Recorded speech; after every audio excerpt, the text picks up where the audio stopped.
Okay, y'all, we're about to go through this car wash because the car is dirty from all this snow and stuff. And I was just counting. I'm like, I counted at least $120. Just a basic car wash. Could be more.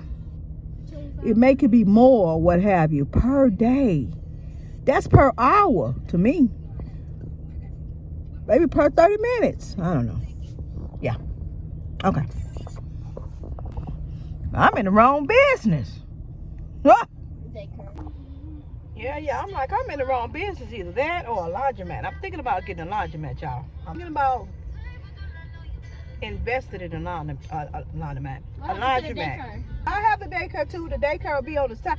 I don't even want to tell nobody my vision. That's the vision.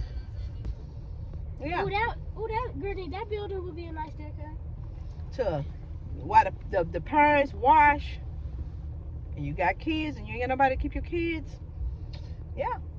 Go car. Yeah. We'll be watching it. But it won't be a daycare per se. It will be a indoor play area. Yeah. And then have the food section on the other side. You know, and letting kids and family members get home with you at the laundromat. They don't want all that. What do you call snack stuff? You know, have a little sandwich shop on the other side. It's a good investment if you think about it. The Lord blessed me with a lot of money, baby. Watch out, watch out. I don't want to try to break nobody's pockets either. Yep. Lotion. Do I come on? My eyes hurt. I bet he's like, girl, why aren't you? Ready, y'all? Neutral. I mean reverse.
Please. I mean, you know what I'm talking about. Come on, y'all. I was always scared, doggone thing. I had it in reverse, but looking silly. Okay. Let's go over this way, y'all. Free vacuum, free vacuum. Free vacuum. Oh, yeah, go to the second line. Will you help you, Granny? Yeah, if you want to. I'm happy too.